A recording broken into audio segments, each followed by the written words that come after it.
After months of quarantine, we're all interested in how we can become our best self. The team at Permanent Makeup and Cryo is here to help you get the flawless makeup look every day without the extra effort or time. When it comes to your appearance, you deserve the best care that money can buy.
An endurance racing classic like Sebring separates the greats from the rest, making it the perfect grounds for round 9 of the Simpit Road Racing Series as we look to separate champions from the remainder of the field. Tadalea stands a worthy chance at a comeback, but 20 points to Randall White is no easy task to overcome, especially with as many bumps in the road as we have here tonight at Sebring International Raceway. Hi, welcome to Pitstop TV in the virtual Sebring, Florida. I'm Andrew Cardinale IV with Emerson Arden alongside in the booth. And finally, we circle back to an American road racing classic such as Sebring. And there aren't many tracks that I can think of better suited for today's race, especially with so much on the line and the sun going down, Emerson. This is an epic stage for a very important race. Absolutely. The stage is set beautifully. The sunset in the background. We're going to fall into the nighttime lighting here at the virtual Sebring Raceway. Fantastic site here in Florida. And can't wait. We have some very intriguing championship battles on the line in the second to last race. This is make or break. You can set yourself up with a chance to take it next week, or you very well may have it decided tonight.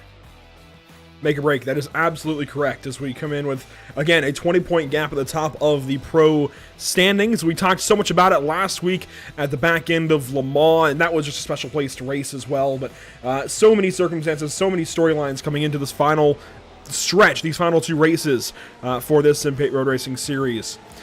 This is a look at the Sebring International Raceway in Sim. Let's take a look at our track map for today. Of course, the Sebring International layout is the full layout here.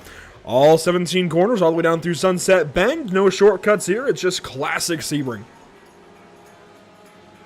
Absolutely. A track that sees these sports cars take to it yearly in the 12 hours of Sebring. And the flow of the track is intriguing. It goes from high speed corners to very heavy braking zones, like the hairpin at turn 7. Turn 10 is a nice passing opportunity. You can maybe finagle something to turn 13, but that's more or less you're gonna just kind of have to follow the cars you're riding with. Then you set yourself for a nice long straightaway there, a few curves there at Bishop at 14.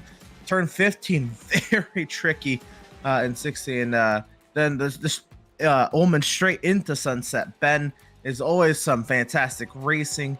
Plenty of passing opportunities, lots of flow, lots of variety in the corners, and very excited to see what kind of racing we get tonight.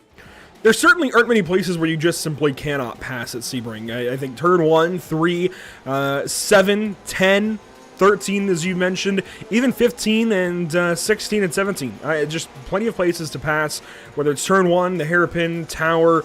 I skipped right over turn 10 there, Le Mans, and the Ullman Straight. Plenty of places to maybe not always pass, but at least set up a pass in the following sequence of corners. Let's take a look at those standings we were talking about into this evening. We have got 301 points for Randall White at the top of the pro standings.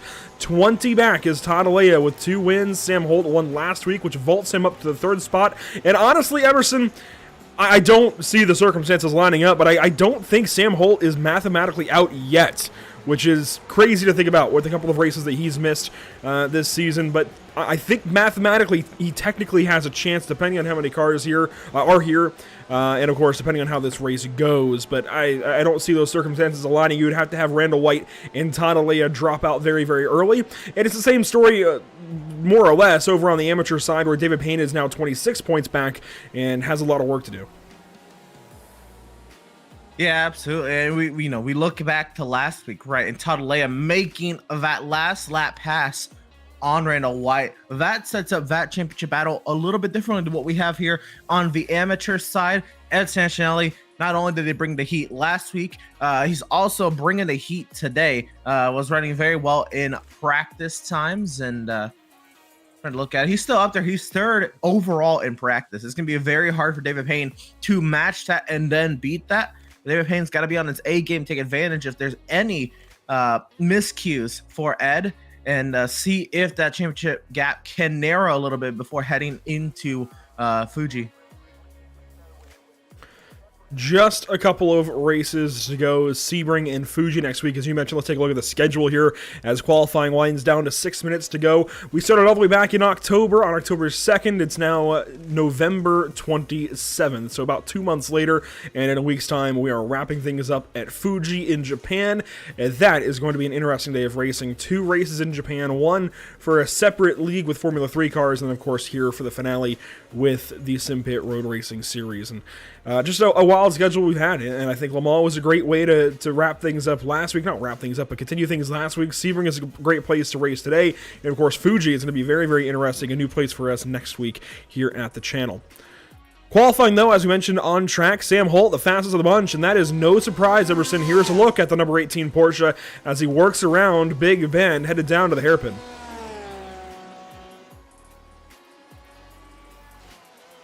So here's Sam Holt, and here he's heading into that hairpin. Very nice and tidy, and looks like actually he's going to go ahead and kind of give up on that lap. But for what it's worth, I think Sam Holt's coming in with a lot of confidence. I'd have to imagine it was maybe a qualifying attempt, but there is such a large margin between himself and the rest of his competitors in terms of practice times. He ran a 54.9 to a 56.3 at Terry Crouch. That's big. Now I see these drivers, they're hitting faster than that in qualifying. Todd Leia here running a 55.9, but I'm sure Sam Holt is carrying himself with a lot of confidence coming into today's race. Well, now here's the problem. Am I correct in saying I do not see a Randall White in the field? I believe so. I don't see Randall White at all in the qualifying standings here as we work into qualifying. This is a huge development for this series. I don't recall seeing that either in the Discord. I may have overlooked it, but I don't recall seeing anything about Randall White missing Sebring today. That is huge, and I don't recall it being mentioned last week either. We certainly would have had a reaction to that last week if we had found out in the interview with him. That is huge. No Randall White from what I can tell, unless I'm overlooking somebody and I'm just being blind. But Todd Leia second in qualifying so far. That is absolutely massive as far as this championship goes. All the points Todd gets, I think, are going to erase that gap. We're going to have nearly dead even. Actually, no, it's going to swing the advantage almost equally to Todd Leia's point. And Sam Holt then is going to be right with Randall White. Sam Holt is still in this championship then. If that is true, if we don't have a late sighting from Randall White here in the final 3.5 minutes, that very, very well can be the case. Wow. The advantage heading into Fuji, of course, depends on now how Todd Leia finishes. If Randall White is, of course, receiving a 0 for today's race. It all just depends on where he finds himself amongst the points table here at the end of it. As far as other storylines in the field, here's Terry Crouch, currently third place in his brand newly painted Ferrari 488. In leading amateur, you mentioned Ed Centinelli, who was very quick in practice. He is now 7th on the board, not currently in the car. Second in amateur ranking is going to be Crystal Thies, back in his number 008 BMW. Then David Payne, Mike Nickham, and so on through that class. David Payne is one that we've got to watch today, Emerson. 26 points behind Santinelli and quite a ways behind currently on the speed charts. It's looking good to be Edgar. Certainly. He's going to need all he can get here, Bo. Needs to keep himself in it. And, of course, if anything happens, you need to be right there to take advantage of it. David Payne has played this season very well. But the job is not done yet, of course, with here at Sebring and Fuji, still 120 minutes of racing left to settle it. And all you really can do is just give yourself a chance. Just quickly scrubbing through the Discord chat, I can't get over the fact that we do not have Randall White. And going back to, let's see, 11:23, that was Wednesday. I see no mention of Randall White anywhere. I don't see any messages from him, no mentions of him. I can't get over this. I really, really can't, Emerson. This is such a big deal in this pro class. Todd Leia, no competition today. Really, all he has to do is not finish too far behind Sam Holt. He has got Excuse me, he's got 23 points to work with to Sam Holt, and that is the difference of finishing first to 7th. So as long as he finishes, I would say in the top 5, he's in really good shape. I say that, and he bins the car, but we haven't seen Todd Alea, I think, finish outside the top 10 or top 5 at all yet this season. This is such a big change to what our expectations were. Certainly, and Sam Holt, he's looking to max what he has. Of course, he has a half-second advantage here in qualifying over his competition, and all he can do is, if he starts up there, is to stay up there and let the rest of the race play out to see if he can get himself any sort of a narrowed gap heading into Fuji. Tadalea, of course, he's done very well this season and needs to maintain that run. But you'll look at spoilers like Terry Crouch to come and spoil at a party, or anybody else in the pro category that could have a go at it. Ed Santinelli, he was 3rd in practice. He could have a go in this race as well. It wouldn't be surprised if we see Santinelli put it in the top 10 overall tonight. That I don't think is at all outside of the realm of reasonable expectations. 23 cars.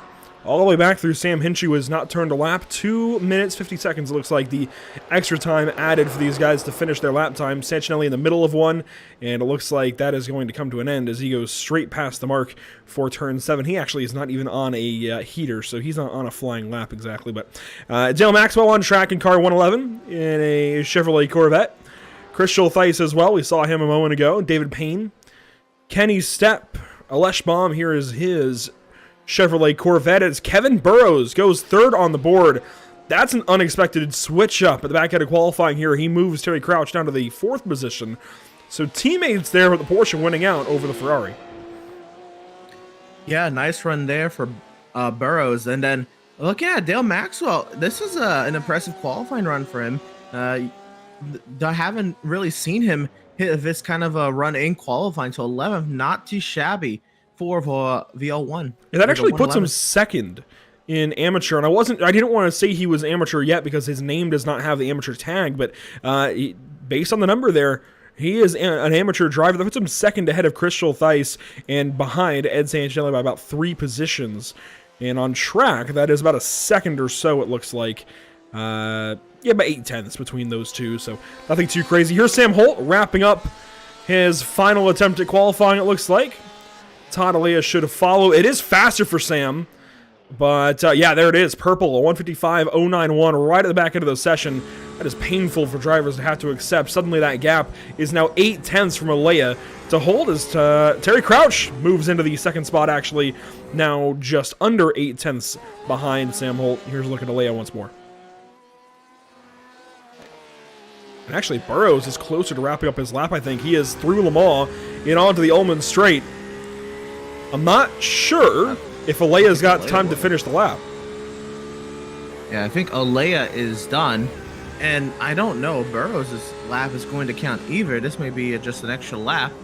But going at it here into Sunset Bend and coming off that final corner. He's pitting. Man. Yeah. So the question is Todd Alea going to get back to the start-finish line? The answer to that, definitely not. Not with 30 seconds to go as he's entering Tower now. How about Sam Holt bringing the heat? Oh, man. Yeah, 8/10 up on Terry Crouch for pole. That is from 1st to 2nd. And usually we might see that between, the amateur and the pro field, but that is a large number. 8/10 of a second between 1st and 2nd in qualifying. A big step up, certainly from 2nd to 1st. As qualifying comes to a close, then 23 cars ready to go from the Sebring International Raceway in South Florida. Let's take a look at your starting grid this evening, beginning with, the same car it usually does, the number 18 of Sam Holt, Terry Crouch in that 2nd spot. Starting 3rd, Todd Alea, the driver that we're all watching to see how many points he takes this point lead by, with Kevin Burrows to his outside in 4th. Johnny Alford of the Corvette starts from 5th today. Chris Generelli in the Porsche will start from 6th. Joao Antonio starts from 7th. And Ed Santinelli sets the amateur pole time. in the 8th position overall. James Dowling, Sean Cole, those guys that battled so vigorously at Watkins Glen, they wrap up your 5th row and the final row of the top 10 today at Sebring. Row 6 will find Dale Maxwell and Chris Schulteis, and looks like a career high there for Dale Maxwell in qualifying. Row number 7 will find Chad Rogers and David Payne. Payne, of course, looking to narrow that gap to Ed Santinelli in the championship running. Row number 8 will find Mike Nickham at a 56, Kenneth Stepp there in the 66, and find our way back to row number 9. It'll be Alesh Mom and Dustin Oberlo. A little bit of a lower qualifying position than Oberlo anticipated. We'll be looking to make that up throughout the race. And row number 10 will find Brandon Carl there and Ola Sarnquist there in the 20th position.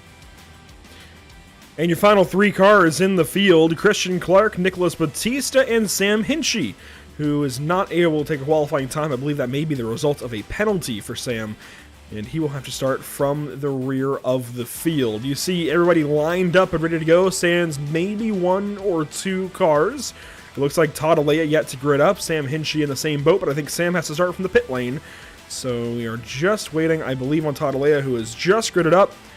And yes, the timer comes down to a close, which means we will roll off the grid momentarily. While we wait for these guys to get moving, Emerson, let's take a look at our weather conditions for tonight's race. Of course, 60 minutes as per usual. The air temp is actually on the warmer side for the last few races we've seen. 76 degrees in the air, 77 on track. The winds out of the east, they are moving around, suddenly gusting up north of 9 miles per hour. Now out of the northeast, so it's moving around a little bit. Well, even in the sim, it looks like Florida weather is still going to be pretty unpredictable here. And the sim date is set for November 26th. So even late November, we still have, of course, the gusting winds that Florida would normally see. And an air temp of 76, make it a track temp 77. For an evening race, a night race, this is actually a fairly warm track temp. I don't see it really trekking any higher. And if it goes lower, maybe a degree or 2. So it looks like this is going to be about the sweet spot. I'm sure these drivers would prefer that as opposed to maybe a 65-degree track temp. So we'll see what kind of heat in the track these drivers have to work with and what they're able to do. I was just going to say it feels like it's a sweet spot. It's not too cold, not too hot. It's right in a good temperature range for good road racing. Enough temperature to build tire temps efficiently, enough temperature to maybe even overheat tires a little bit if you push too hard, if you make mistakes, but nothing too crazy. Just a really good, a Goldilocks temperature, if you will, right in the mid-70s. Cars working their way around the speedway. 23 cars in all, 22 in the pacing field at Emerson. This is going to be a fun one. I do want to give a big shout out to our partners here with this series, the Simpit Road Racing Series, of course, leading off with the Simpit.com, as well as Gomez Sim Industries and Get Closer Racing, Accelerate Esports, allowing us to do this every Sunday at 1:30 Eastern. It is so much appreciated, the help that they put in and the prizes they provide, especially to these drivers. Incentives are always nice in racing, and that is true for sim racing as well, and these guys have plenty of incentives and prizes to bolster things here in the series. And also a big shout out, of course, to our partners here at Pit Stop TV, Whiplash Media Simcams, SimRapMarket.com, and Permanent Makeup and Cryo in Maine.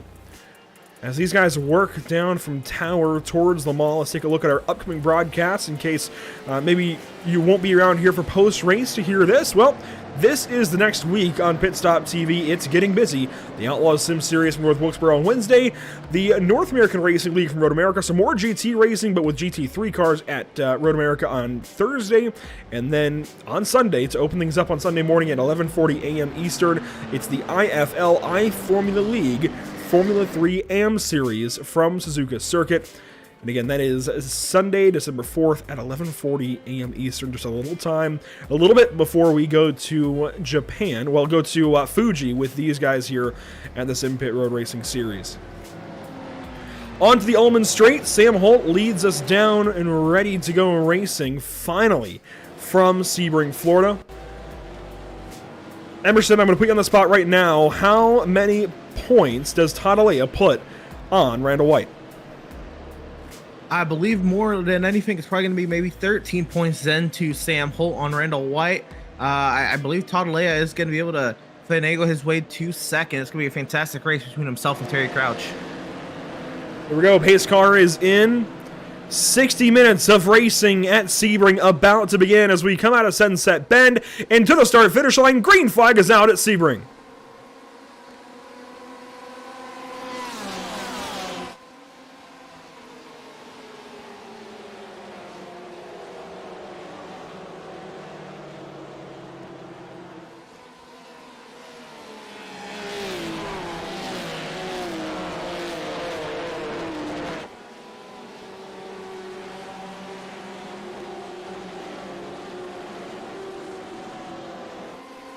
Nice and orderly through most of the first sector, through Big Bend and down to the hairpin for the first time. Todd Alea solidifies himself in the third position. Sam Holt out front, Terry Crouch second. Then Alea, then Burrows, Alford, Dowling, Antonio, Generelli, Sancinelli, and Cole, your top 10. Your amateur battle is going to be Sancinelli and Schultheis, it looks like. Dale Maxwell falling back a little bit on the start as these guys work through into the second sector now here at Sebring.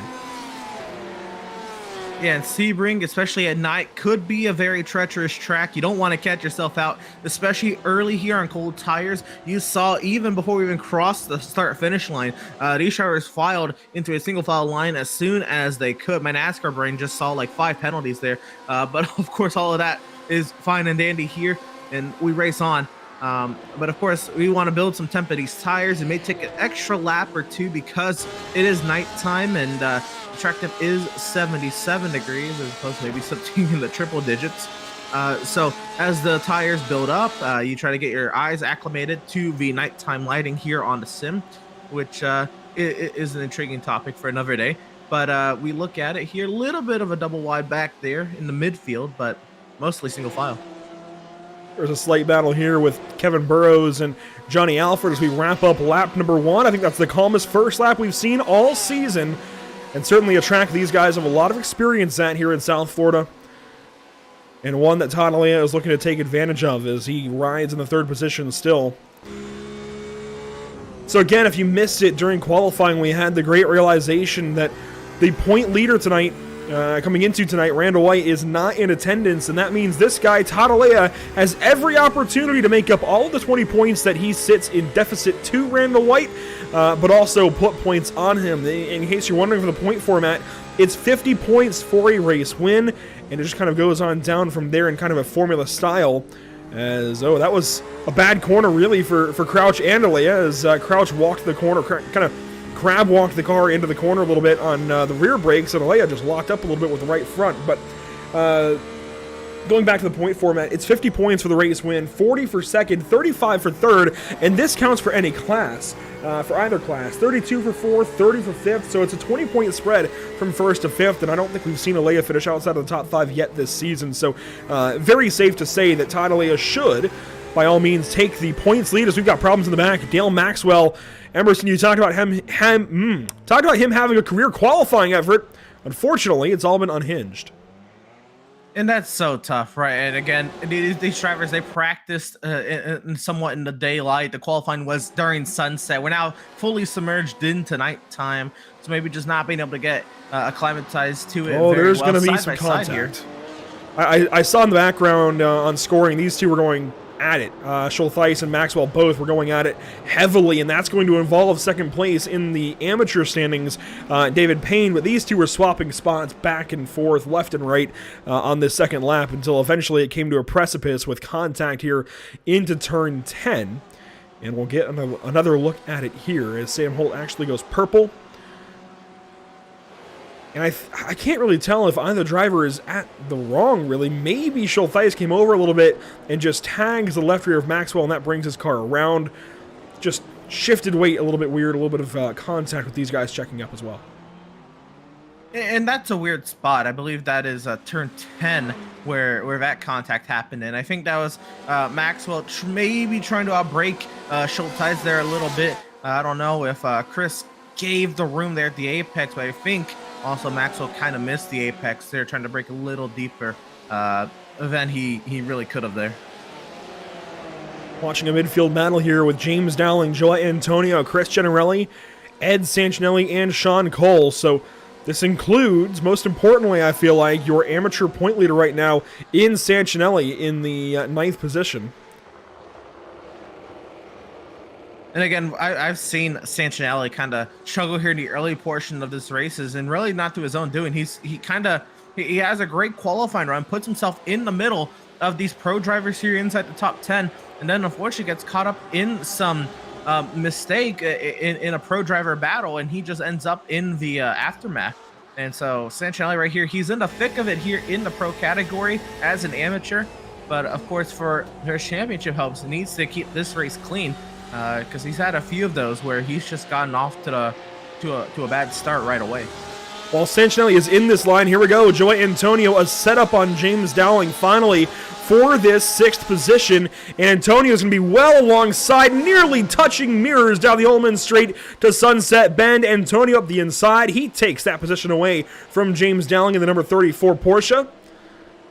And that is a nice cut and dry battle, but Dowling going to try again at turn 1 to get this spot back away. And it looks like he's going to have an opportunity.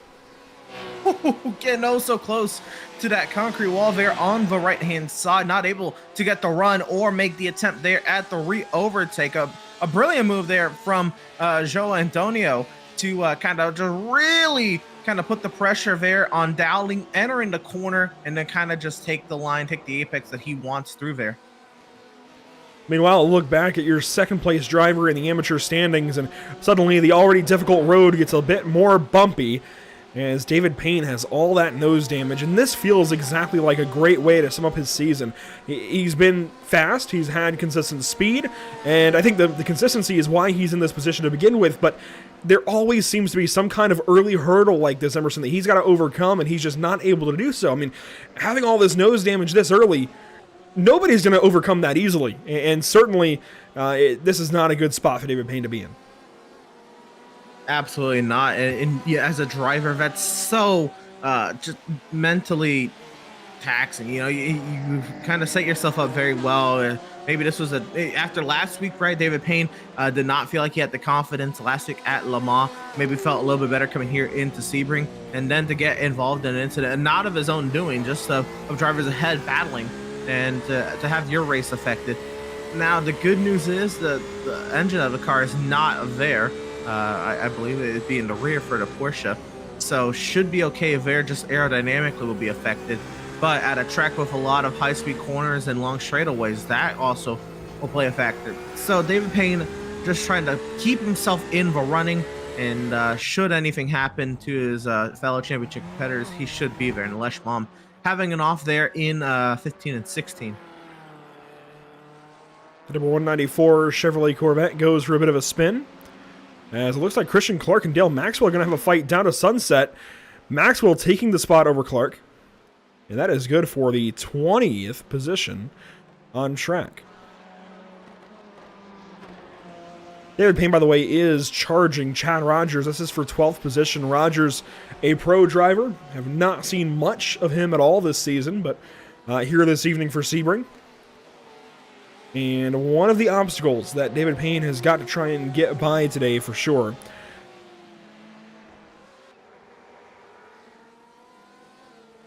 Really, as soon as everything picked up, Emerson, it calmed right down. This race got into a nice little spot very, very quickly, a nice little rhythm, if you will, as we work the 9th minute of racing.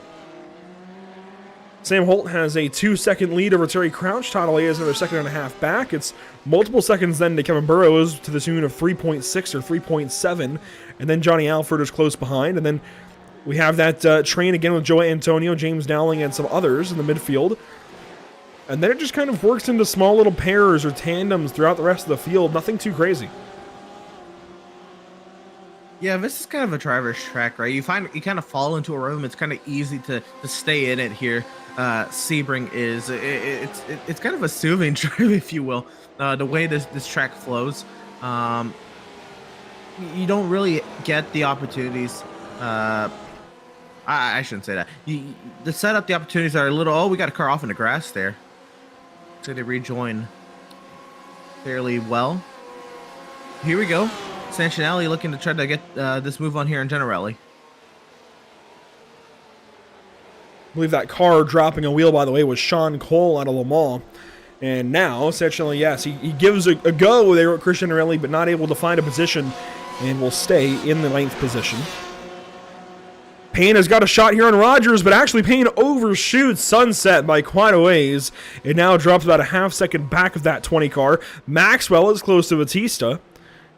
And that's the great thing about the Ullman straight into the Sunset Bend, Emerson, is it gives drivers opportunities all day long. No matter the circumstances, no matter the cars, you're always going to have a shot on somebody in a Sunset, it feels like.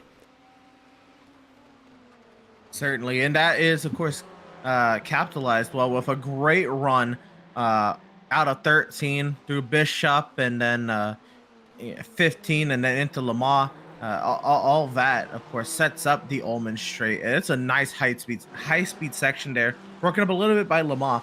But of course, you get to set up those overtakes and keep the pressure on all the way through. Here's the onboard now with Sean Cole as he chases Santinelli in the 10th spot. Sean wants to certainly move up in the top 10, but I think he's content where he is, right? He's had a lot of trouble this season, a lot of bad luck, certainly. So for Sean Cole to just have a nice, calm day at Sebring, I'm sure is all he's really looking forward to. I didn't get a chance to catch the Simpit live this week, but I'd have to imagine that that's kind of the outlook coming into this race, as he just wants to have a nice, calm race, finish this one in a good spot, and show that he's still here to race with these guys toe-to-toe.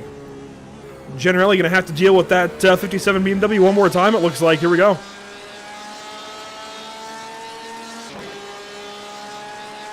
Down the long Ullman straight. The big boat of a BMW gaining no time now on the Porsche, but will he gain in the braking zone for Sunset? The answer is no.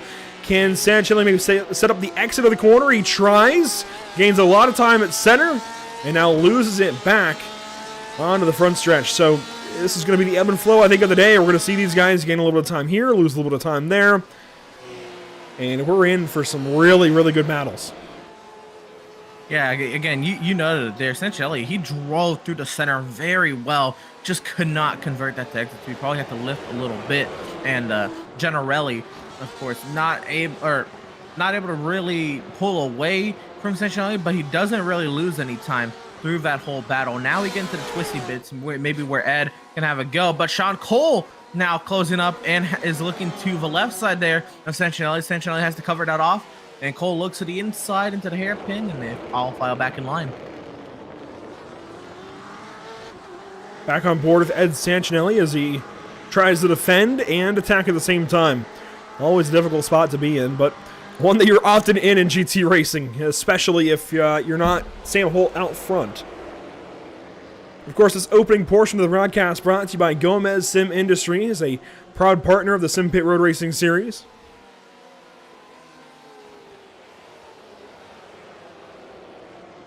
And another way to stay up to date on everything from Gomez Sim Industries and other sim manufacturers, if you will, would be the Simpit Live, actually. I've learned a lot about Gomez Sim Industries, Get Close to Racing, and others from the Simpit Live. And I think it's actually a really valuable resource that Sean Cole puts out each week. And of course, they have their videos, their reviews, tutorials throughout the week as well. Would highly recommend for any sim racing fan, whether you are maybe heavily invested or kind of novice to the sim racing world, would highly recommend following the Simpit on YouTube and Twitch. Santinelli through Sunset, loses some time on entry again, tries to gain it back in center. It's a weird way he's driving 17, but it's working to a point, right? He's not losing time to Generelli, he's holding right with him, just not able to get by yet.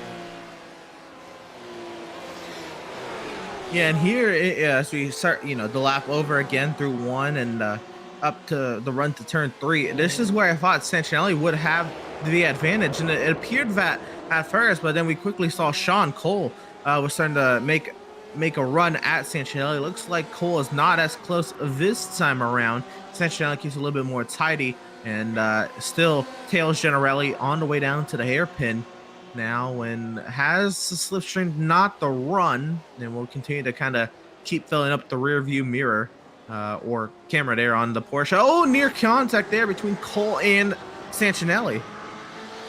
Very close to the 9th position.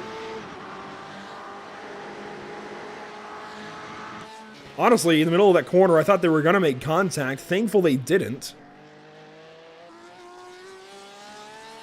That's a place you see it oftentimes. I mean, you and I, we've raced Sebring plenty of times ourselves. We've seen plenty of racing here. That is very, very common to see somebody roll through center at turn 7 and just kind of lazily roll into the guy they're racing with. It's so easy to do, to just pull your foot off the brake, especially if you're attacking. You have a better reference in front of you than if you're trying to defend. And it's just so easy to roll into that guy. Absolutely, especially if you're not immediately in that battle. You're able to kind of, take your foot off the brake, close that gap. And I believe that was probably what Sean Cole was trying to do there, but Santinelli maybe a little caught up trying to battle it out with Gennarelli there. And Ed was a little slow at the center of the corner. Now a little wide there. It opens the door for Sean Cole. Cole goes on through to the 9th position. Santinelli back down to 10th.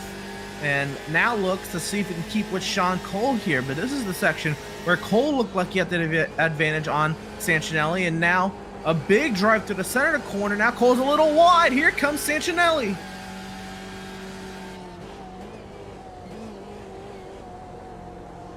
Into 3, Sean Cole holds that advantage.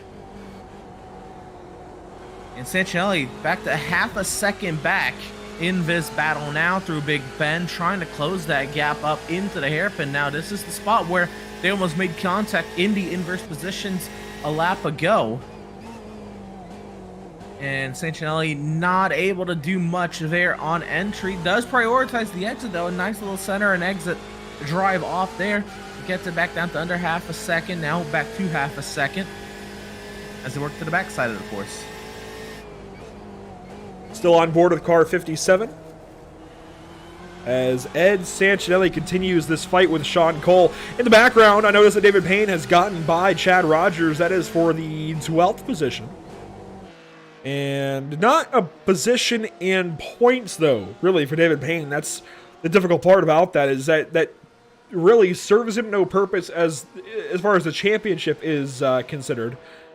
Considering Rogers is a pro driver and Payne is amateur. So kind of difficult when you're one of those drivers in that kind of spot where the guy you're racing just to try and get in the fight for your championship is not even for your championship.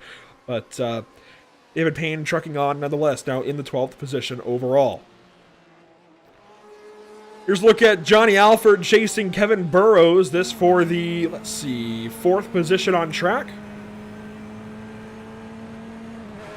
Yeah, in this battle, this is looking like this is going to be kind of an isolated battle. They've broken away from Joa Antonio behind, and they are now almost 7 seconds back of Tadalea ahead. So this is kind of their own little pocket. Who's going to kind of claim this part of the race? Alfred has been steadily keeping behind Burrows, but Burrows has not made a big mistake to allow Alfred through yet. I'd imagine maybe something could come about with maybe time stopped in the box coming to pit stops, but over that, these two look fairly even. The times are very close. I guess actually at last lap it was a 10th and a half to the favor of Burrows, but again, Alfred has kept with Burrows this entire race. One driver in the pit lane, that is the 111 car, the 111 of Dale Maxwell, working his way down the pits and into his box quickly. He did not tow though, so this is a pit stop. Could it be for a penalty already? You know, Maxwell, he's had a rough go here, a couple off tracks before even having that car contact there. Really long fuel stop, 24 seconds. As Sargquist is in trouble.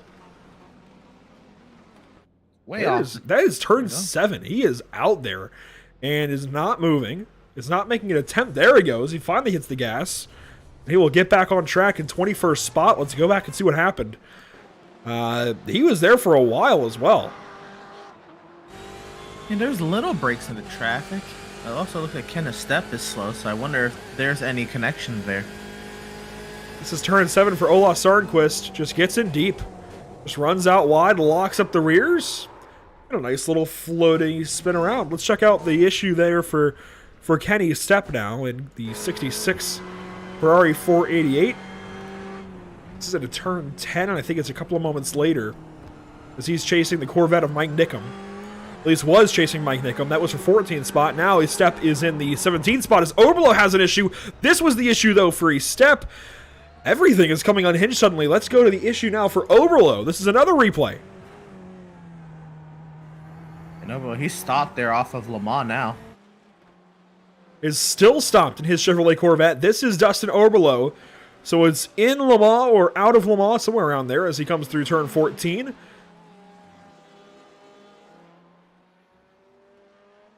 Turn 15.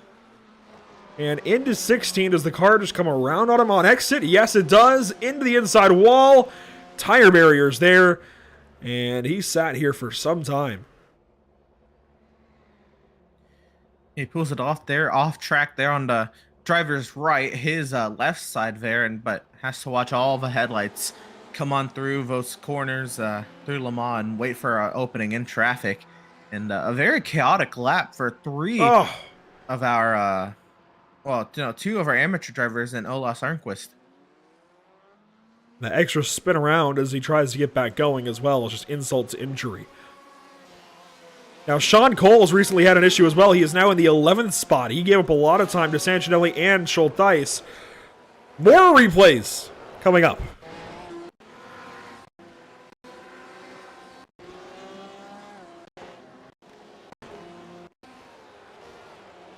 Is this maybe it? Yes, it is. That slide right there through Sunset takes Sean Cole from the 9th spot to the 11th position. Not the worst thing in the world. I've certainly seen a lot worse happen in Sunset, so all things considered, he gets away pretty lucky. But the way the car came around, it's so easy to do because you're, as a racer, you're kind of just trying to carry as much speed as you can, entering that corner, and it's a flat, long, sweeping right-handed corner. The apex is very late. You're trying to kind of get a nice angle to that apex, and you're trying to do all that, and the car maybe not agreeing with you. And around went the rear end, able to lock it down though and not get any damage to it. But the way that spun out was so easy. But this is the important battle on today, Andrew. And I was thinking about this earlier when you went down the points rundown. This is the difference of Todd Alea leaving today's race with a 13-point lead or an 8-point lead over Sam Holt heading into Fuji.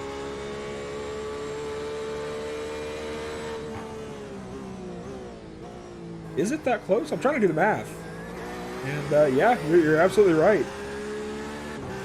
Well, no, wait a minute. It would be 10 points made up, so 13 or... Yes, 13 or 8, sorry. I had to do the math myself. I had to catch up a few pages, but yes, it is a difference of 13 or 8 points for Alea. Currently, it would be 8 points to lead into Fuji. Looking to make it 13 if he can get by Terry Crouch. He was just on him. It was literally down inside of 2/10 and it opened back up out of the hairpin. But also, watch the RPMs, especially as we get down to the end of the Ultimate Straight, as that was a slow run out of Le Mans. But watch the RPMs for Todd Alea. He is still saving fuel, as most of these guys do throughout the course of the hour race. But watch here, as he clutch into Sunset. Surprisingly not into Sunset, but he did clutch into the hairpin this last lap, if you heard it on the broadcast. But fuel saving nonetheless. And that leads me to believe either there was a big mistake from Terry Crouch, or he might just have the overall pace over Terry Crouch, because while saving fuel was right there with Terry Crouch, now has lost a little bit of that time. Maybe here through the twisty bit here out of 1, and pretty much all the way through turn 6 here. Maybe this is where Alea made his time up. We'll have to see what the race is like after he makes his fuel stop to see what the fuel savings like. But again, if Todd Alea finishes second today, that means if Sam Holt wins next week, he just has to finish second to win the championship. But if he finishes third today, that means he has to beat Sam Holt no matter what next week. Here we go. Pit stops beginning, it looks like, as Sancinelli comes in. This is not a tow either.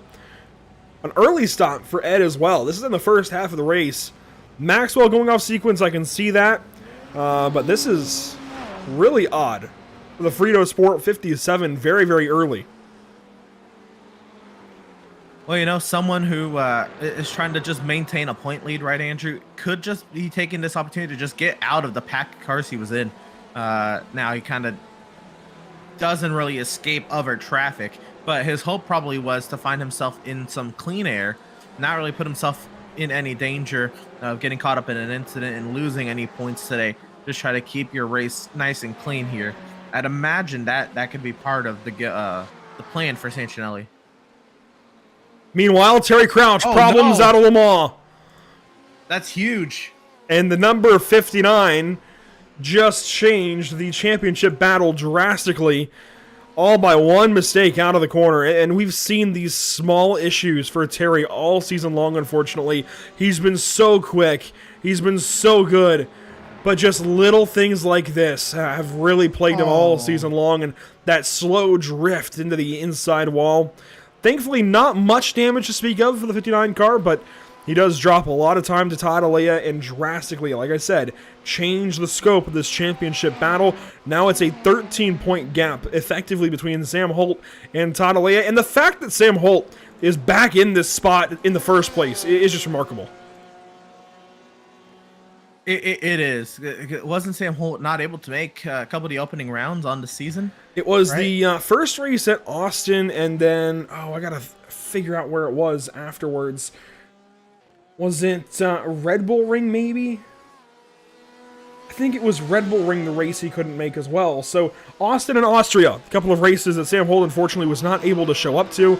He's 2 races down on everybody else, and yet he's still lined up currently to only be 13 points out of the championship lead. Granted, Todd Alea also missed a round or two to begin the season. So, just a wild turn of events with no Randall White in the field, and that really takes just everything we thought we knew and turn it upside down as we have some drivers leaving the pit lane. Schultheis, one of them. How about David Payne as well in his number 73 Porsche?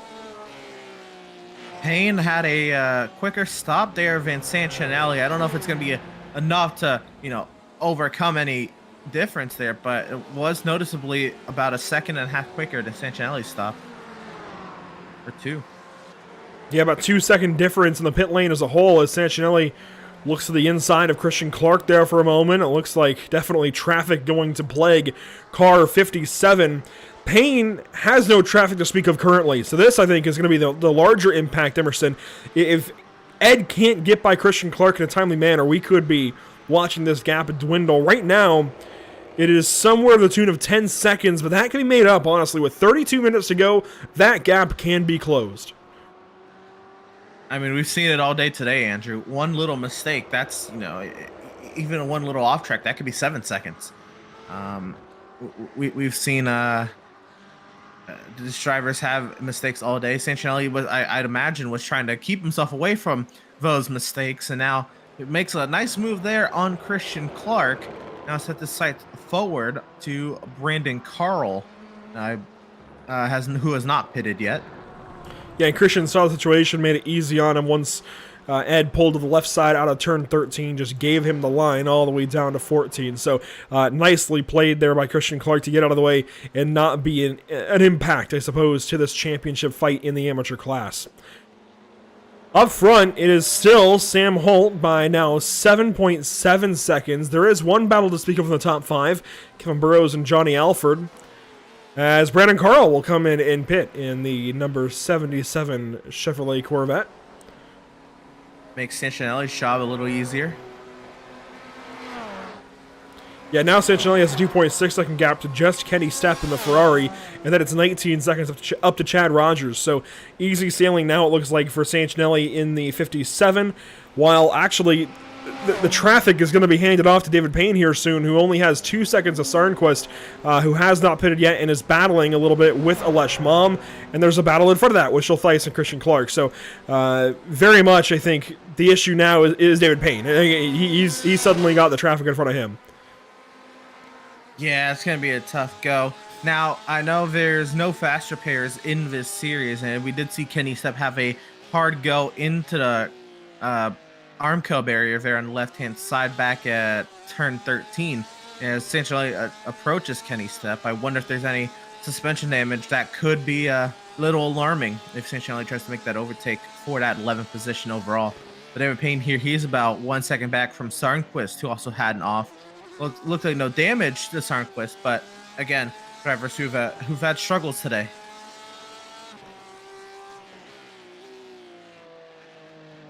Just riding on board with David Payne as he closes into Sarnquist. And neither of these drivers, Leshmom nor Sarnquist, has pitted, so they still have to pit soon. They could pit this lap maybe as we get on past halfway. The first half of this broadcast brought to you by Gomez Sim Industries, and the following portion brought to you by Get Closer Racing, Accelerate Esports. And now a three-car fight as Sarnquist pulls to the right side of Leshmom. Side by side is everything that David Payne does not want to see right now. And David Payne, he looks to make the move on Lesh. Looks like Mom kind of just backs off there, allows these two to carry on. And now we have a battle here, not in category, but for 15th overall, and would give Payne a little bit of clean air to try anything to maybe chase down Sanchelle. If he can get past Sarnquist, I don't believe Sarnquist is in any giving spirit right here to give it up easy.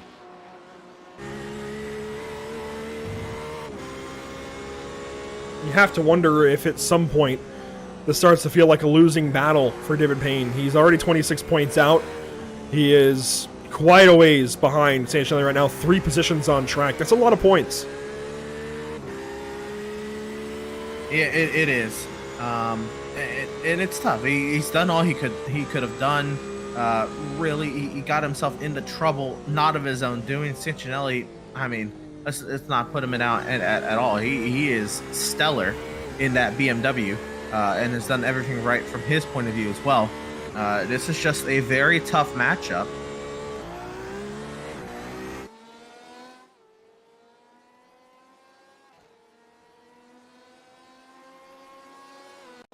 Oh, I was just gonna say it was a tough matchup. Just looking at it, with Sanchelle just being really, really quick every week.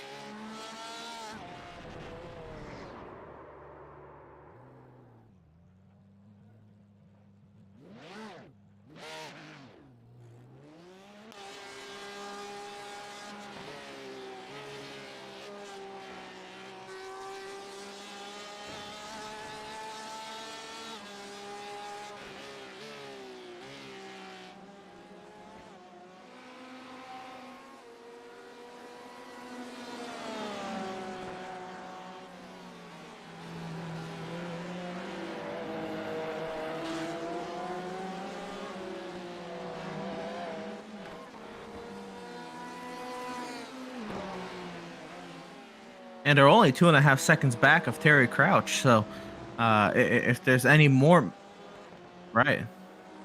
But then we're looking at a potential battle for the final spot on the podium, should that happen, between Burrows and Alfred. And Alfred has played this race very well, I'd say. Has kept himself in the race, not made any, damaging mistakes. And it's just kind of waiting for the obvious opportunity, maybe a little bit of grass kicked up there. But both of these drivers still have yet to pit.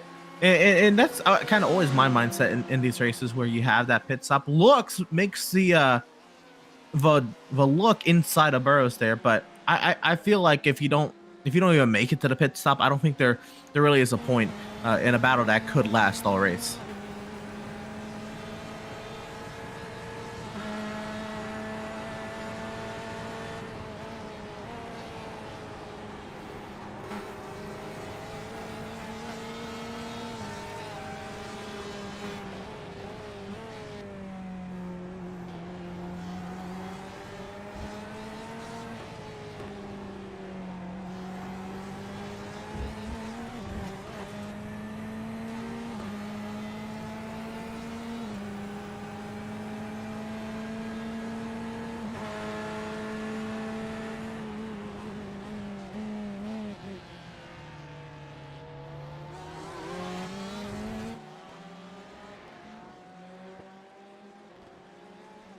Oh, no.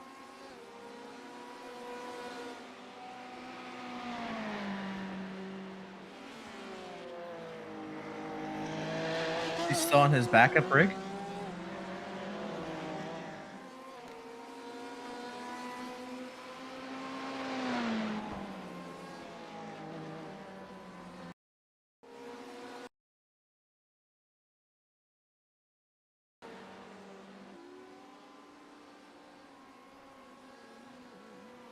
Oh, that was pain.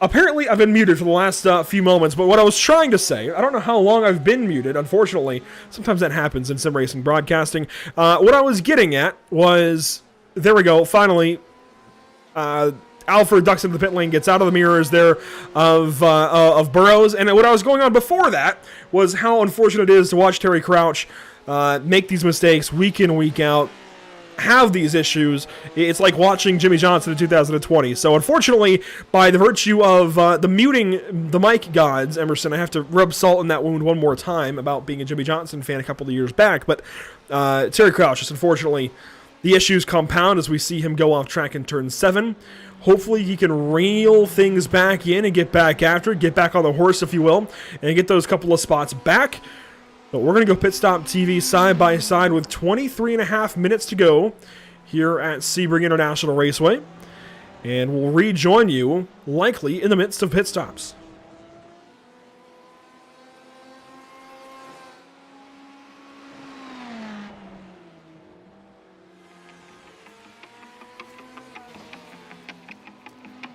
Have you found yourself trying to hide your joy because you're unhappy with your teeth? Your smile is the first feature noticed in an interview, on a date, or in family photos. We want you to be able to shine bright as your best self, and our teeth whitening system is the perfect step toward restoring your confidence.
Welcome back to the virtual Sebring International Raceway. 20 minutes to go in round 9 of 10. Kevin Burrows has just visited the pit lane. He is the top driver to have done so. And Emerson, 4 seconds saved in the pit lane, is 4 seconds on the racetrack for Burrows over Alford. So no worries there in that battle. Johnny Alford was pushing a little too much, burned a little too much fuel, and is now 4 seconds back in that battle. But still so much going on the racetrack. It's been a great race so far. As you can see, we are under the lights, kind of. At least what lights there are around the paddock and other corners here at Sebring. Honestly, one of the best settings I think you could possibly dream up for one of the most important rounds of the championship. Again, round 9 of 10. And boy, there's a lot to talk about with the standings. We'll start in the Pro Series, with the Pro Class, if you will. And this is the picture coming into tonight. Randall White, a no-show here at Sebring. That means Todd Alea has everything in front of him, all the opportunity he could possibly ask for, and he's doing a great job of using it so far. Comes into the pit lane now at 18 minutes to go with the second spot in hand. That means he'll take over the point lead by 13 points now over Sam Holt.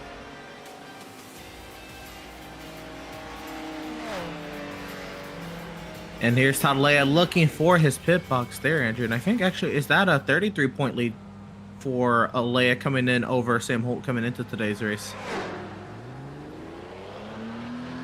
It is. So a 23-point lead. Yeah, a 23-point lead. We had that one off by 10. You're absolutely right. That is a 23-point lead then now as a result, currently, of the way they run. That is even bigger for Todd. And that actually, see, that makes more sense.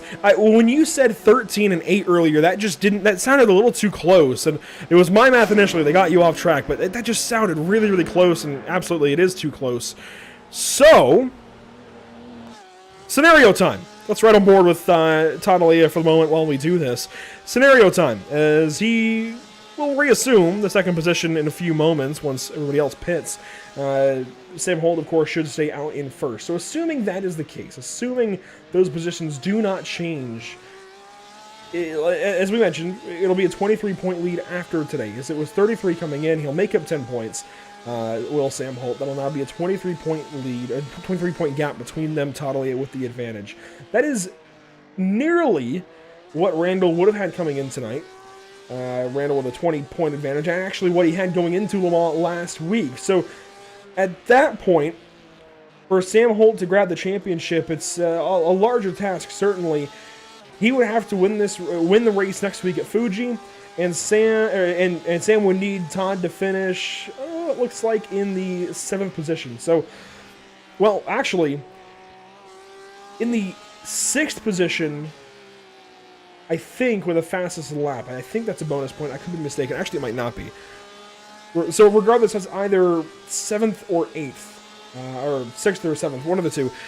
That is asking a lot of somebody who has not finished outside the top 5 at all this season. Certainly. But again, that's why we run these races, because you never know what can happen, and almost anything will happen. In sim racing, Sam Holt has rejoined the racetrack, out in the lead. Alea over Crouch now, as Crouch is still stopped in the stall and now rolling. Dowling and Generelli also come in. This will complete our pit cycle as the rest of the field pitted last lap or laps prior. I definitely just whacked my mic. So earlier I muted it accidentally, and this time I just whack it. Completely punch the mic stand. But anyways, Generelli leaves at a 12.57 second stop. Dowling 11.68, so a little bit of fuel save there for the 34 car as he works now into the 7th position on the racetrack after that pit stop. So, quickly, we have scenarios playing out in front of us. We can, again, sit back and kind of work through this. And Alea, 14 seconds behind Sam Holt, made up no time in the pit lane. Again, it's going to be a 23-point gap so long as these two maintain. Which, again, this all but wraps it up for Todd Alea, so long as he does not crash next week. As long as he is in control of his destiny next week at Fuji, he should, by all means, take this championship, as long as nothing else changes, right? But we can say that for any kind of driver, any kind of scenario. So what has to happen for Todd Alea to lose the championship now? Well, a crash now would certainly do it. maybe disconnecting, losing internet connection.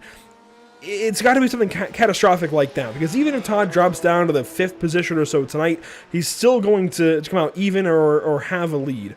If he does not finish any lower than he is now, it's almost guaranteed next week. Yeah, it's gonna be really hard to top that. Again, you mentioned it. He's finished in the top 5 all season. I think he's almost finished on the podium almost every race. He's had some amazing runs. Sam Holt has been faster, and that's clearly the case today.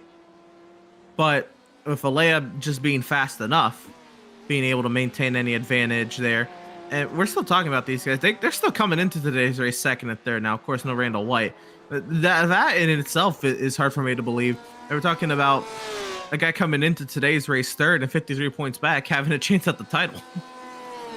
And that shakes the entire thing up. Randall White, this will be the only race that he's missed so far this season. Last week was tied for his worst results at 32 points. That would be 4th. So his worst result, Randall White, 4th, and that's happened 3 times this season. If you look at Todd Alea's stats for the season, his worst result was a 7th place showing in his first race in the series in round number 2, which would have been Elkhart Lake, Road America. He missed the first race of the season at Circuit of the Americas. Since then, Emerson, 2nd, 1st, 2nd, 1st, 3rd. That's Todd Alea's stat line for the season. You don't hear of that very often, but it's even more interesting when you look at Sam Holt, because he's missed 2 races, those being Circuit of the Americas and Red Bull Ring, but the races that he has made, 1st, 7th, gotta do the math here, 1st is 7th, 9th, that was Daytona, 1st and 1st, 4 wins. Only 2 times has he raced and not won, and he's going to make it 5 wins tonight, I'm sure, in the next 12 minutes and 40 seconds. And let's be real, Sam Holt should have won Daytona. He should have. Yeah, and that would completely change have been this. it. Yeah, he would already have... it would be extra tonight, regardless of what happens. With these exact results, he would actually take the points lead back away, I think. Just doing some quick math. And really, you could even say he should have won Silverstone. He had the pace there, just made a mistake of his own volition, and dropped himself well down the order where he finished 7th, but finished 9th at Daytona, where he absolutely should have won, and Todd Alea actually shouldn't have. So really, Todd Alea would have 10 less points, and Sam Holt would have 28 more. That is absolutely everything that Sam Holt would need. He would be leading the standings right now as they run, with Randall White not here. You know what, Andrew? It would be, if my math is correct, a 5-point advantage leaving today for Sam Holt heading into Fuji. My goodness, what a battle that'd be. And that's if he had the 28 points and Todd had 10 less? I believe so. Yeah, that is a 38-point 18. swing, yeah. That makes sense. Yeah, that's a swing of 38 points if you combine those two. So that makes sense, actually. And Terry Crouch, problems again. He has to tow. Oh no, this is tough. Terry, again, he should easily be the 2nd place driver right now, and this has been a tough one. Actually, this is different. He has the damage from the turn 17 incident. This time he just tows. That's inexplicable, certainly, for Terry Crouch. Hopefully it's nothing serious. Can only imagine what could have been the issue for him as he sits in the pit lane. If nothing external is going on, then my assumption could be even incident points and maybe just calling it a day after getting a penalty.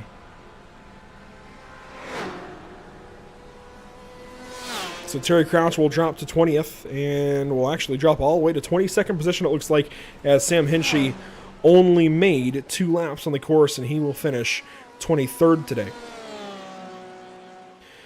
Let's revisit the amateur side then, shall we? With 10 minutes to go, Ed Sancinelli rides in the current race lead, but it's this battle here actually for the amateur race lead, and this is actually rather important because while Sancinelli is going to put points on Payne regardless, it's a matter of how many points. Now, I think with the points he's putting on, it's still going to wrap the championship up for Sancinelli, so long as he makes next week's race at Fuji, but this is still important to watch. The current gap would grow from 26 points to, let's see, first to third is a swing of 41. 15. 41, yeah.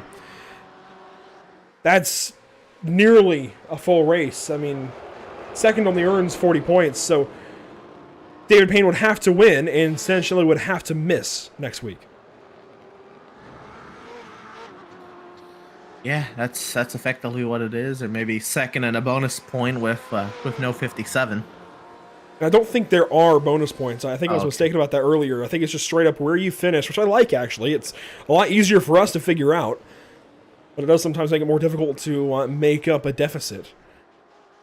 Now, if these two swap positions, this for the amateur race win between Sancinelli and Schultheis, it would make it a 31-point gap, which still means that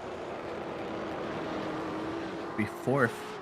yeah, Payne would have to finish fourth or better and would need, well, would really need Sancinelli to not show up at all.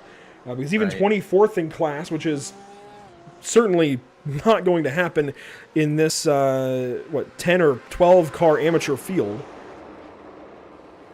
If Sancinelli races, the worst he gets is 18 points. So he would have to win at that point. Payne would have to win next week. So regardless, Payne has to win, or Sancinelli has to not show up. And that's only if Sancinelli loses this first position. I don't think Schultheis is really going to pressure him for it. Yeah, I'm not entirely sure. Maybe if the opportunity presents himself, we still do have, yes, under 8 minutes to go, but that's still plenty of passing opportunities. We're looking at, 4 laps to go here. So, still plenty of opportunities for Schultheis to take this, but you wouldn't want to really throw this result away. Both of these drivers inside the top 10 overall, and it'd be second in class for Schultheis. Whoa! Dale Maxwell and Mike Nickham. I don't know what just happened here. Maybe issues for the... what is going on between these two cars? Oh, my We're going to have a goodness. battle down the Ullman Straight. They are swapping positions, and maybe a little bit of fiberglass as well.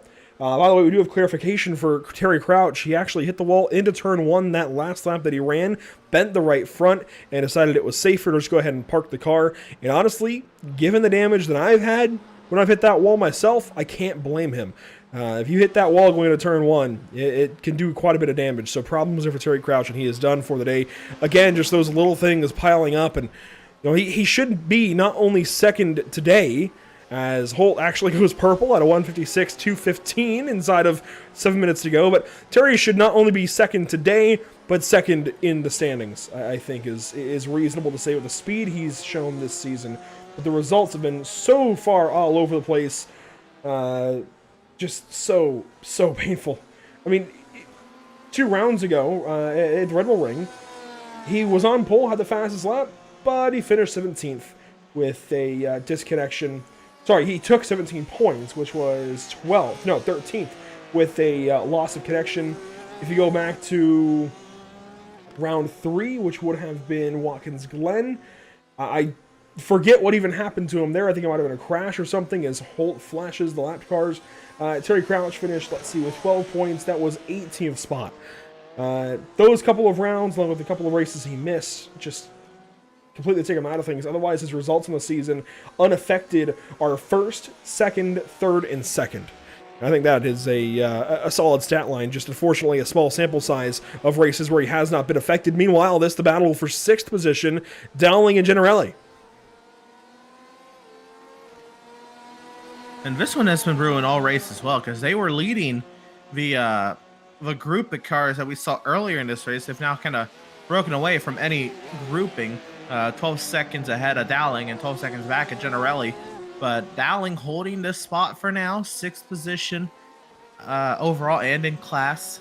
Generali trying to find any advantage he can here on the back side of the course here to turn number 10. So some big time scenarios playing out for us. And again, as far as the amateur class goes, it's going to be a 41-point gap, which means Sancinelli has to just not show up next week. If he shows up, he wins the championship, realistically.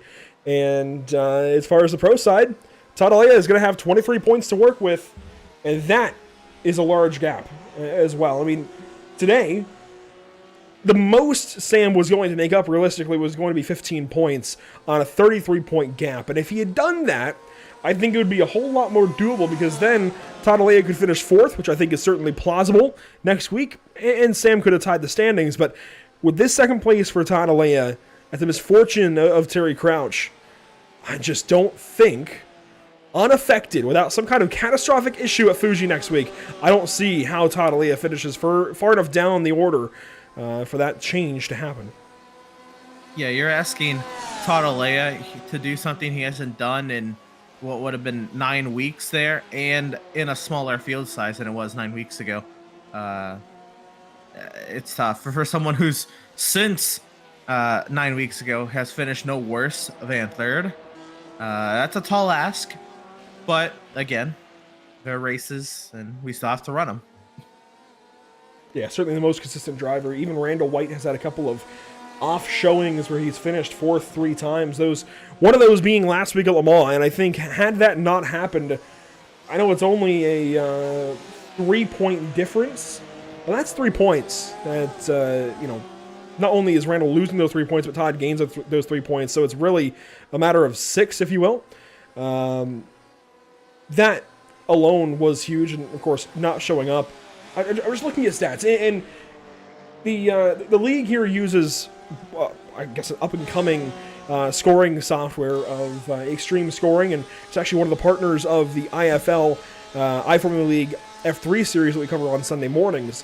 But Extreme color codes the results, and that's what I'm looking at, and just stats boggle my mind sometimes. Stats are fascinating to me, so I keep gawking over this, but the silver appearing 3 times for Randall White and Todd Alea is pretty impressive for 3rd, but then you have the 2 wins for Todd to Randall's 1, and they each have a 3rd place. There's just so much less green for Todd Alea. Only 1 green finish, because green is every other points position, so 4th on back is green for Todd. And if you're a driver in the series, you know exactly what I'm talking about if you check the standings. That alone, I think, just trips my mind a little bit, and it shows why Alea is in this position. Again, Alea has done phenomenal this season to put himself in this position. On the other end of it, David Payne did just pound the wall down at Sunset Bend about 3/4 of a lap ago now. It has not been his day, and this one slowly falling out of his grasp. The difficult season gets worse and worse for David Payne. Difficult race, mostly. As we're inside of 2 minutes to go at Sebring, once again, a big thank you to our partners with the Simpit Road Racing Series, the Simpit.com, Gomez Sim Industries, and Get Closer Racing, Accelerate Esports, and our partners here at Pit Stop TV, Whiplash Media Simcams, SimRapMarket.com, and Permanent Makeup in Cryo in Maine. Down the Ullman Straight for the penultimate time is Sam Holt. He'll come around and take the white flag presented by Whiplash Simcams this time at the start-finish line. And he's still got a chance. He is fighting to see another day in this championship. We wrote him out multiple weeks ago. Even he admitted he was out of this championship, and that has all changed in the matter of 60 minutes. Randall White, a no-show today, opens this championship up hugely. And we're going to have 3, maybe even 4 cars mathematically within an opportunity to win the championship next week. Joe Antonio, certainly a long shot as he rides in the 5th position tonight. But technically, I think we're going to have 4 cars mathematically in this. And it's going to be all fun to see how all the math works out and how everything plays out there. As that is Sam Holt going by. Another lapped vehicle there. Todd Alea. Oh, I thought he had an off track there, but he's continuing on and just trying to bring this one home. I have to wonder. I mean, Fuji next week, it's an unknown track to a point for us. I've had a few sighting laps, if you will, as Brandon Carl seems to have an issue on this final lap of competition. He will tow to the pit lane. I don't feel like Fuji is the kind of place where you're going to see a lot of off tracks. It's not a Spa. It's not a Circuit of the Americas. It's not really even a Sebring, as you see Sam Holt dip a wheel out of turn 13. But there are opportunities for guys that maybe don't know the course yet, and that, I think, is going to be a large portion of the field. This is an older sim racing crowd in general. They've been on iRacing for longer. They know places like Sebring. They even know places like Red Bull Ring and Le Mans, certainly. But Fuji, brand new to the iRacing service, less than a year old. It's going to be a challenge for everybody, I think. And I can't wait to see exactly how these guys are able to tackle things. But down the Ullman Straight for the final time, and Sam Holt will enter Sunset, a 4-time race winner, and leave Sunset a 5-time race winner. He's already won half of the races this season. Sam Holt goes to victory lane at Sebring.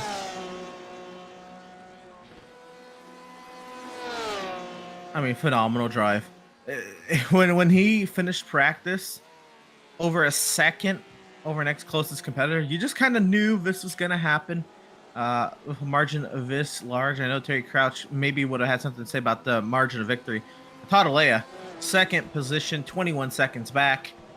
More importantly, securing a decent amount of points cushion heading into next week. Kevin Burrows will come across and finish in the 3rd spot. Johnny Alford, by the way, did catch Kevin Burrows by the advent of fuel saving, and will finish in the 4th position as they cross the line. Joe Antonio will come across in 5 seconds and finish 5th. Joa, by the way, I might have been incorrect. He may be written out of this championship fight. He is going to take 30 points today. And considering he is, let's see, 36 already back of Todd Alea, 30 points to Todd's 40. That's 10 more points. Yeah, 46 points. Technically, if none of the other championship drivers show up, technically, Joe Antonio stands a chance, but that's requiring 3 drivers to not make the final race of the season. The 3 that have a realistic chance at the championship. I don't think that's going to happen, unfortunately. Ed Zangelli does take home the amateur victory, by the way. Chris Schultheis dropped back a little bit. A mistake there in the final moments. He gives up even the 9th position overall. And David Payne will be the final car to finish this race on the lead lap as he exits Sunset Bend. He will finish 12th. That is 3rd in class. And he is nearly written out of the championship in the amateur battle. He would need Ed Sancinelli to not show up at Fuji. Well, that does it for Racing Emerson. Let's take a look at our unofficial race results this evening from Sebring International Raceway. A topsy-turvy kind of one. Certainly a lot of drama. That's the wrong graphic. That's the correct graphic, though, with Sam Holt finishing first and taking the race win with 31 of 31 laps led. It's a perfect day for Sam Holt in the 18. 21 seconds over Todd Alea. Kevin Burrows 3rd. Johnny Alford 4th. Joe Antonio 5th. And it's James Dowling and Chris Generelli 1 minute and 4 1,000ths of a second behind your race leader. Sancinelli takes the amateur win. Schultheis goes 2nd in class. And now we're continuing on to the backside of the results. Chad Rogers finishes there in the 11th position overall. David Payne will finish 3rd in his class, 12th overall in the last car on the lead lap. Dale Maxwell might have had a run in there with Schultheis there towards the end of the race, or in the waning moments. He'll finish first driver 1 lap off the pace. Kenneth Stepp had a hard go into the barrier. He'll be 14th, also 1 lap off the pace. Mike Nickham 15th, Alesh Schmalm 16th, Ola Sarnquist in 17th. Field drivers having some trouble there. Christian Clark there 18th. Dustin Oberlo also had his own off there, 19th last driver to finish 1 lap down, and Brendan Carl will be 20th, 2 laps off the pace. Finishing 21st is Nicholas Batista in the Ferrari, with Terry Crouch also in a Ferrari in 22nd. Nearly actually came home ahead of Nicholas, but not a difference in points anyways. They're in different classes. And Sam Hinchy will finish, well, technically be credited with the 23rd position, having completed just 1 full lap here at Sebring. Already, drivers are ready to talk to us at Emerson. It starts with Sam Holt. somebody who has some life suddenly breathed back into him. Sam, we talked about it a couple of times. We thought, and you even mentioned that you were likely out of this championship fight, but that has all changed. No Randall White, a perfect day for you, and you're only 23 points out. Oh, really? Will Todd not be further ahead than that? Oh, I thought he would be. Yeah, bit of a lonely race, that one, but just keep going and see what happens in the championship. You just never know. Yeah, we've asked you before, and it's basically been the same thing. You're just going to go out there and win. We've done that for exactly half of the races this season, no matter how you finish next week. So you could make it 6 out of 10. What is the strategy for Fuji? Is there a strategy? Do you know the course? No, need to learn it first. Same again, just go out and do what I can. Yeah, I need to spend some time learning it this week. And how about this fuel strategy? We've kind of seen it change a couple of times. I know at Daytona you pitted early to get out of the lead draft and kind of change things up. What do you, I guess the idea will be for Fuji next week, or do you have any kind of clue? Absolutely no idea. We'll just see how the race goes next week. Always try and save a little bit of fuel if I can, especially if I'm battling with someone. But again, yeah, just see how it goes. There you go. Sam Holt, a man of few words, but he lets his driving do the talking. Sam, a perfect night for you. Congratulations. We'll talk to you next week in Japan. Cheers. Thank you. I think lets his driving do the talking is the perfect way to sum up that driver. Goes up there, runs a perfect night, takes max points, and he does it rather often. Let's go down, though, to second place, Todd Alea. And we find our way with second place finisher tonight, Todd Alea. But Todd, an interesting revelation today where you come into today's race 20 points behind Randall White. Randall White not in today's race. Now you're finding yourself 23 points ahead of Sam Holt. As far as the championship picture that has changed around on you, what are your thoughts? I was very surprised Randall didn't make the race today. Not sure what happened with him. I hope he's okay. But I guess it's fair because I missed a race at the beginning of the season, so now he's missed a race, and we're kind of on equal footing now. If Sam doesn't miss any races, obviously he's running away with it because he's the alien here. But I'm happy to be in first. We'll see what happens next week. I think I've run like maybe 2 laps at Fuji, so I have no clue what to expect. Just try to keep it clean. And then today, I know we saw the mistakes with Terry Crouch, but it looked like Terry was on pace or on par to hold on to second position. Did you have anything for Terry before he had his off, or what was that battle shaping up like in your mind? Something for him. I was just saving tires, especially to the left front, and saving some fuel. I wasn't really pushing. I was just trying to stay behind Terry, and then he made a mistake coming out of Le Mans. The turn 15 and spun into the wall, which has happened to me plenty of times. So it's not like that's an uncommon mistake. So yeah, I was waiting. I was looking forward to a good battle with Terry. He's the man here. So he's the man in the league. So you got to beat the man if you want to gain any respect up here. So that's what I was trying to do. All right, and now you mentioned you're not really familiar with Fuji. So how do you go about preparing for this week? Is it any different than what you've done in the previous weeks? Now knowing your championship situation, or how are you going about practicing this week and then maybe race strategy? I don't know if my strategy is going to change much. I'm very familiar with Sebring, so I guess it's just learn the track first and find out where the big traps are. I think from what I remember, the couple laps I ran earlier in the year, there's some sausages that will send you flying, so I got to stay off of those and then just try to stay clean. Hopefully looking forward to some good racing with the guys here for the last race of the season. Well, there you go. Second place finisher Todd Alea this evening, and now atop the points table. Congratulations, Todd. Best luck to you next week at Fuji. Thank you guys. See ya. Todd Alea finished the second tonight, and again, is in a great spot to win this championship next week, pending everything else that happens. 23-point lead into the final race is certainly a good spot to be in. Let's go down though to your amateur race winner, Ed Sanchinelli, once again wraps up a class victory. And Ed, this is number 4 for you now. You're starting to put up Sam Holt numbers in this amateur class. I don't know about that. I try what I can, but Sam's just a flying bullet out here. Well, this is really the question that I think dictates the championship. And obviously, there may be circumstances outside of your control, but are you going to make next week at Fuji? Yes, I'll definitely be there. Well, then, unofficially, congratulations, you are the champion. It's not dictated yet. It's not completely set in stone, but if you start the race by our calculations, you should have the championship. Does that change, though, how you approach the final race of the season? No, I don't think so. I usually have some bad luck, so I don't really like to count things until it's fully finished, and written in stone. So I'm gonna go in there and do my practice throughout the week and try to do the best I can at Fuji. It's not a track I normally run, so I'm just hoping I can keep it out there and have a good race. Well, here is a calming thought for you no matter what kind of bad luck happens. As long as you start the race next week and there are fewer than, let's do the math, I want to say fewer than 19 cars, you win this championship per our math. It looks like it's going to be a 41-point gap.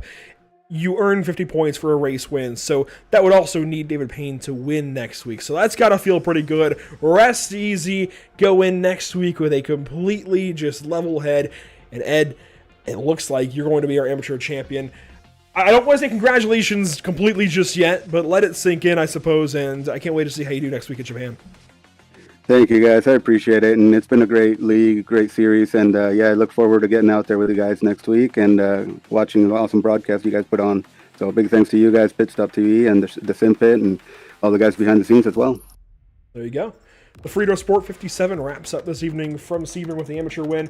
Ed, once again, congratulations. Thank you. Take care. And Emerson, just like that, one race to go next week at Fuji International Speedway. A new track for us, and certainly a new track for a lot of these drivers. Absolutely. For me, I've ran a lot of laps at Fuji because I came from the PlayStation side and it was plaster all over the Gran Turismo games. But Fuji, of course, new on the sim. Very difficult here on the sim as well. And I'd imagine we're going to be running the layout with a very clunky chicane there towards the back end. No chicane. No chicane. Oh, okay. So that does make it a little bit different. Maybe even a little bit easier. I found that chicane probably the most difficult thing I've ever seen. And that's where I was getting at earlier with the off track is I can't tell if that's going to reduce off tracks or increase off tracks because you don't have to deal with that chicane now, which is an extra couple of opportunities for off tracks, but it's also a much faster corner that is more difficult to get exactly right. It's a finer line through that corner, even though it's easier because you have fewer bends and an easier braking zone. So I could easily see these guys running wide more often, but now you are taking away two extra corners, two extra apexes in that little complex. So it's a really weird situation. I don't know if we're going to see fewer or more off tracks next week as a result.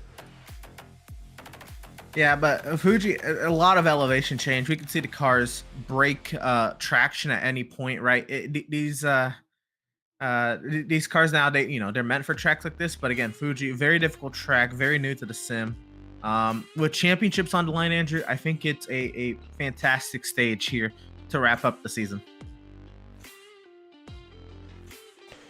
Well, I'm not really sure what else to say. We've said so much about points this evening, and just trying to visualize everything for everybody. Again, it's a 23-point gap in pro, a 41-point gap in amateur, and suddenly the race that we thought was best, the points fight that we thought was best all season long in amateur is nearly wrapped up. As long as Ed Santinelli starts next week with fewer than 18 or so cars in amateur, he wins the championship, and as long as Todd Alea finishes in the top 5, he should win the championship as well in pro. It's fascinating how things change. It's fascinating how it's still in a 10-race season, just straight up points, no playoff format. We're still coming down to the final race, even if only in clinch scenarios. Yeah, certainly. And again, these drivers atop their points standings in each category, they are very, very good drivers. Sam Holt, of course, class of the field, but has missed some weeks. And Todd Alea and Randall White, they've had their fair share of great results this season. And Terry Crouch has had the pace to, be up there as well. No slouches at the top of that table. Ed Santinelli, he has had to claw tooth and nail to a lot of results this season, and very deserving of the points gap that he's built up, because it's felt like he's had to work for every single one of those points this season. So very, very, very class drivers atop these points tables, and the way these championships are coming down. I know over the course of the 10-race season, with drivers missing races and such, it's going to come down to the way it is. But again, very deserving. It probably was going to come down in similar fashions if everybody ran the full 10 races. With Sebring in the rearview mirror, let's focus forward once more. Upcoming broadcast here at Pit Stop TV. Wednesday, November the 30th. It's the North Wilkesboro Speedway for the Outlaws Sim Series, the penultimate round over there, and the final elimination race in the round of 8, and really the final elimination race for the season, round 35 of 36. We're crowning a whole lot of champions very, very quickly. We're crowning the champion, of course, next week in the Simpit Road Racing Series. Actually, 2 champions. We are so close to crowning a champion in the Outlaws Sim Series. We begin a new series on Thursday with the North American Racing League GT3 Season 4. And then Sunday morning, we're also crowning a champion at Suzuka for the Formula League Formula 3 Series. We've got 3 championship races back-to-back-to-back. Suzuka for Formula League, Fuji here for Simpit, and then Richmond for the Outlaws Sim Series. 3 broadcasts in a row, we're crowning champions. You don't usually get that kind of scenario, so that's pretty special. And I suppose, actually, no, it's not back-to-back-to-back. There is 1 week in between. I will backpedal a little bit, but still, this close to having 3 championship races in a row is absolutely nuts. Absolutely bonkers. Absolutely. And we're getting towards the end of the year. It kind of makes sense, all these seasons kind of wrapping up. I know they all started at various different points. But yeah, Outlaws again started at the beginning of February. I think that championship, maybe I'm biased because I've covered it all season, but that one's going to feel special. Whoever is able to pick it up in a few weeks' time, because of just how long that season was, how grueling that season was. But of course, you can keep up with all of the leagues here on Pit Stop TV and all the updates we provide on our social media outlets, like at facebook.com/Pit Stop TV, our Instagram at Pit_Stop_TV, our Twitter, of course, at Pit Stop TV _.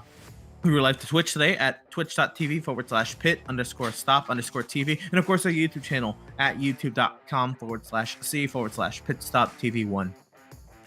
Hopefully I didn't make too much of a fool of myself. I muted myself at some point today, and I'm sure I got some point scenarios wrong at some point in time. I think we covered those pretty well, though, and just hopefully I wasn't too off. I do have 3 hours of sleep after a long drive back from Paradise Raceway last night in South Carolina, but I'm so glad I was able to make it back and everything, and just in time get the broadcast rolling and still make it here for Sebring.